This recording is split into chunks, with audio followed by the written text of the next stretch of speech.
I'll first give you a very brief intro about what we are doing today. You can see a finished product of what we are building today uh, at the URL which I'm about to provide you all. I'll put it in the chat itself. And it's better if I share my screen because you guys won't want to go off the air meet right now. Uh, I'll just share my screen.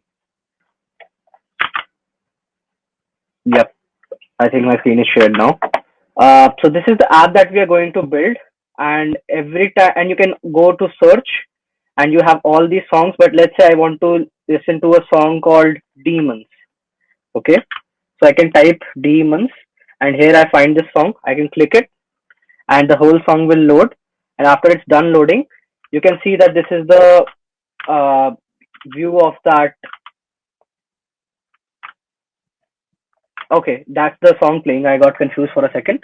This is the song playing, and the cool thing about this app, what like one of the few cool things are that you can have this cool wave surfer visualizer, which you would find in apps like SoundCloud, and I think a few other music apps do it as well. We will teach you how to this is done, and another cool thing that you would notice if you are very curious is that this is red in color. Like this panel is red in color, and that has been extracted based on this image. So we will also teach you how to do that. Uh, so, like let's say I switch my track and I go to some other track.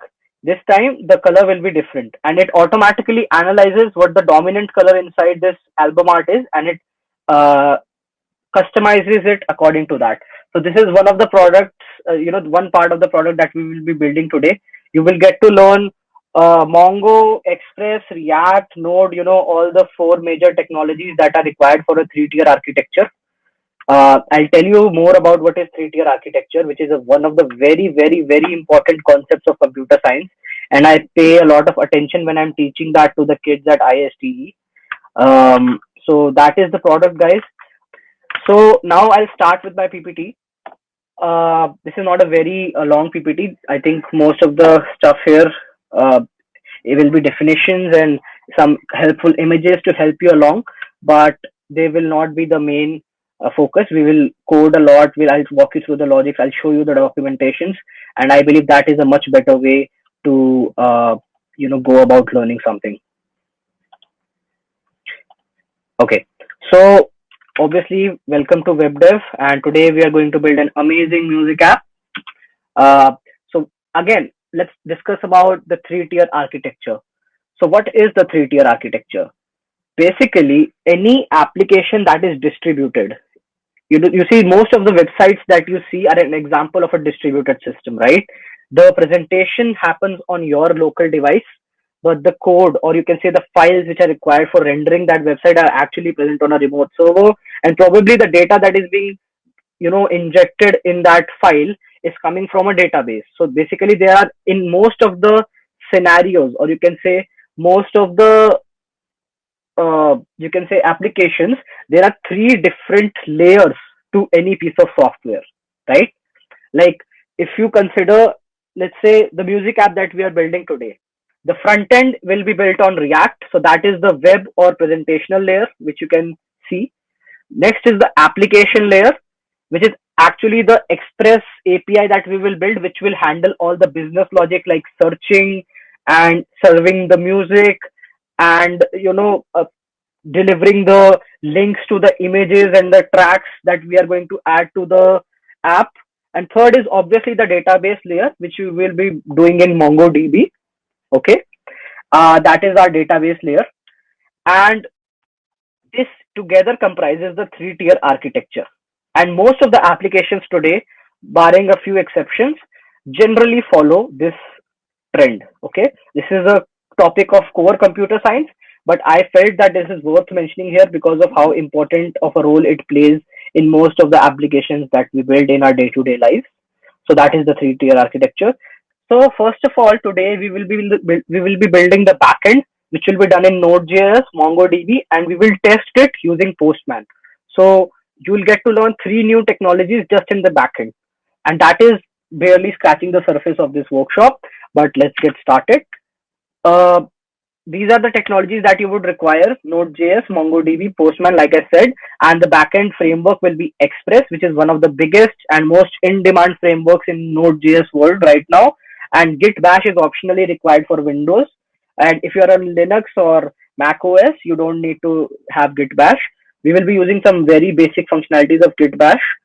Uh, Node.js, Node.js again. Uh, guys, do you know what Node.js is? Like how Node.js came to be.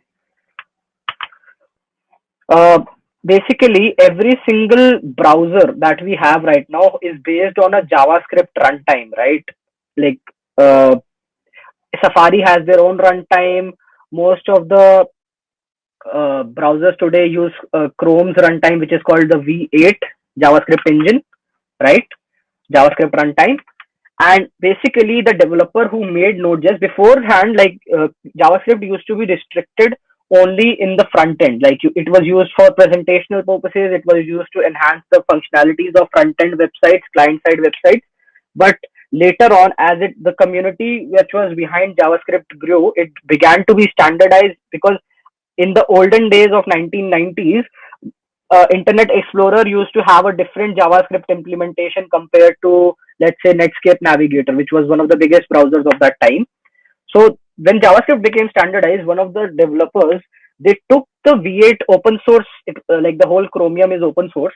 So they took that V8 runtime and added uh, libraries like file system and child process, which are very much computer, and you can say system level libraries, which are used to access the file system or access the command line, which you totally cannot do in a browser environment of JavaScript. So these had to be added separately, and they are being used to uh, you know now you can use that to build command line tools, microservices, and a lot of other uses which you could not do before. So Node.js was a big step towards making Node a full stack language, because previously, if you were doing the front end on JavaScript, which you obviously are, because JavaScript was at that time the only way to make front ends interactive. But now, instead of using PHP or C sharp in the backend, you could now use Node.js, and it is one of the best technologies that I have tried in the last 2 years, and they are very, very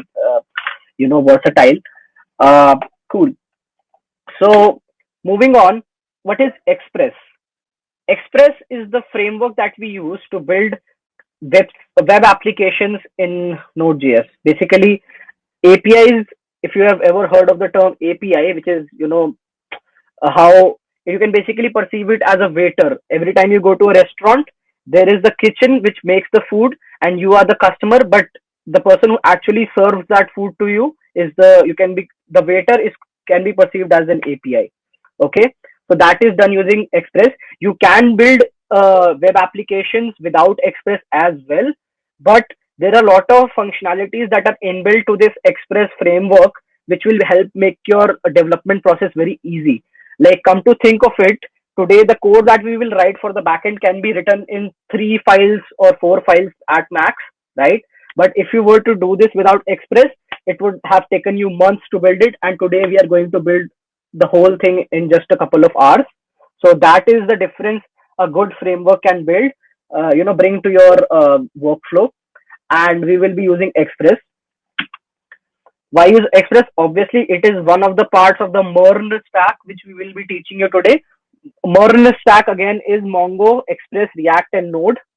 Uh, there are a lot of alternatives to Express as well, like Fastify, Restify, Nest.js, and all that.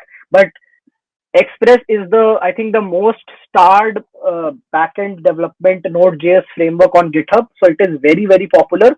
And if you're ever going for a job as a backend developer in Node.js, they will most probably require you to know Express. Okay, so it's very popular. And as for MongoDB, MongoDB is a NoSQL database. Okay, why use MongoDB? Even in that, you can see that MongoDB is being used by Bosch, Barclays, Morgan Stanley, and these top companies. And to be honest, I have seen that MongoDB as a community and as an ecosystem has matured much more over the last few years.